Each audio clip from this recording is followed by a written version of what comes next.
Hello students, আমি Nitish sir. আজকে তোমাদের সঙ্গে আলোচনা করব উচ্চ মাধ্যমিক তৃতীয় সেমিস্টারে তোমাদের পাঠ্য বইয়ের একটি গল্প রয়েছে আদরিণী। প্রভাত কুমার মুখোপাধ্যায় রচিত এই গল্পটির ষষ্ঠ পরিচ্ছদ নিয়ে আলোচনা করব। পঞ্চম পরিচ্ছদে আমরা দেখেছিলাম জয়রাম মুখোপাধ্যায় বা জয়রাম মুখার্জি তার হাতিটি মেলাতে বিক্রি করতে পাঠিয়েছিল এবং সে খুব ব্যথিত হয়েছিল অন্তর থেকে। এত অবধি আমরা পড়েছিলাম। আজকে আমরা ষষ্ঠ পরিচ্ছদে দেখব গল্পটি কি বলছে। দেখো কি বলছে। কল্যাণীর বিবাহের সমস্ত কথাবার্তা পাকা হইয়া গিয়াছে, 10ই জ্যৈষ্ঠ শুভকার্যের দিন স্থির হইয়াছে।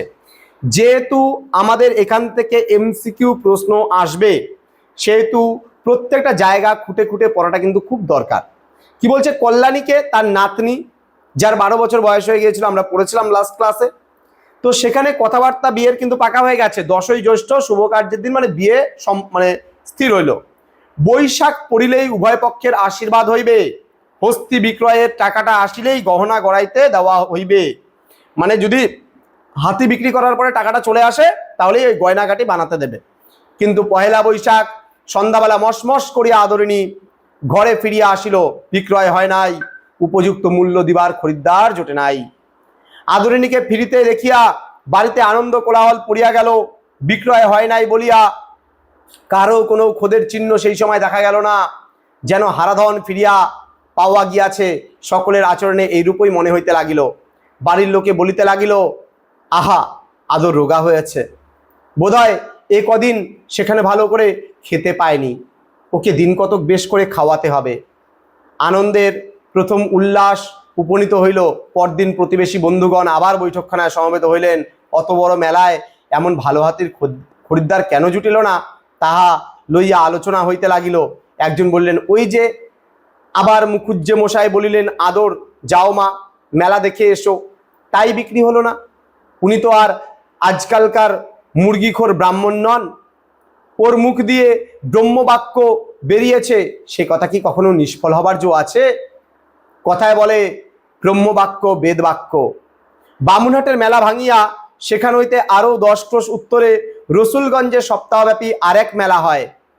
সে সকল গো মহিষাদি বামুনহাটে বিক্রয় হয় নাই, সেসব রসুলগঞ্জে গিয়া জমে এবং সেখানে সবকিছুই বিক্রি হয়ে যায়। সেইখানে আদরিণীকে পাঠাইবার পরামর্শ হইল। আজ আবার আদরিণী মেলায় যাইবে। আজ আর বৃদ্ধ তাহার কাছে গিয়া বিদায় সম্ভাষণ করিতে পারিলেন না। রীতিমতো আহারাদির পর আদরিণী বাহির হইয়া গেল। কল্যাণী আসিয়া বলিল, দাদামশাই, আদর যাবার সময় না কাজ ছিল, অর্থাৎ সেই হাতিটি কান্না করছিল। মুখোপাধ্যায় শুনিয়াছিলেন, উঠিয়া বসিলেন, বললেন, কি বললি, কাজ ছিল? হ্যাঁ দাদামশাই। যাবার সময় তার চোখ দিয়ে টপ টপ করে জল পড়তে লাগলো। বৃদ্ধ আবার ঘুমিতে পড়িয়া দীর্ঘ নিঃশ্বাসের সহিত বলিতে লাগলেন, জানতে পেরেছে ওরা অন্তর্যামী কিনা, ও বাড়িতে যে আর ফিরে আসবে না তাও জানতে পেরেছে। নাতনি চলিয়া গেলে বৃদ্ধ শাস্ত্রুনয়নে আপন মনে বলিতে লাগিলেন, যাবার সময় আমি তোর সঙ্গে দেখাও করলাম না, সে কি তোকে অনাদর করে? না মা, তা নয়, তুই তো অন্তর্যামী, তুই কি আমার মনের কথা বুঝতে পারিসনি? খুকির বিয়েটা হয়ে যাক, তারপর তুই যার ঘরে যাবি তাদের বাড়ি গিয়ে আমি তোকে দেখে আসব, তোর জন্যে সন্দেশ নিয়ে যাব, রসগোল্লা নিয়ে যাব। যতদিন বেঁচে থাকবো তোকে কি ভুলতে পারবো?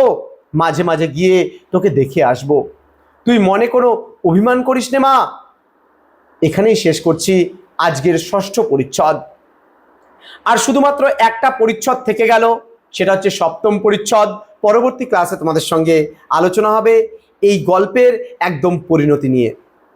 দেখা হবে খুব তাড়াতাড়ি নতুন একটা ক্লাস নিয়ে। কিন্তু তার আগে তোমাদের বলবো, যারা এখনো আমাদের চ্যানেলটিকে সাবস্ক্রাইব করনি তারা অবশ্যই চ্যানেলটিকে সাবস্ক্রাইব করে পাশে থাকা বেল আইকন অল প্রেস করে দাও, যাতে নেক্সট টাইম থেকে কোনো ভিডিও আপলোড করলে তার নোটিফিকেশনটা তুমি সবার আগে পেতে পারো।